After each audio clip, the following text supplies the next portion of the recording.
Tingnan nyo, magpapakain muna ako kay Kuya RJ. Ay nako, kahit sobrang hirap, kinakaya. Pero hindi halata sa akin na naghihirap kasi diba, ang taba ko, char. Dinededma ko na lang kasi lahat ng problema.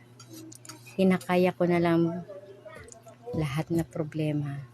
Binabawi ko sa pagkain, kaya yan, lumalaki ng lumalaki. Okay lang yan, at least para sa mga anak ko. Healthy ako, diba? Oh, Kuya RJ na, kain pa. Para mabusog ka, Kuya RJ. Andyan yung anak ko makulit. Super kulit. O, diba? Galing ni Kuya RJ. Galing naman ni Kuya RJ. Thank you for watching.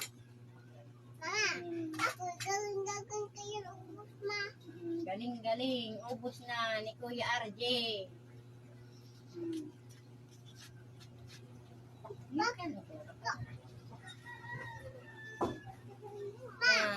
Galing ni Kuya RJ.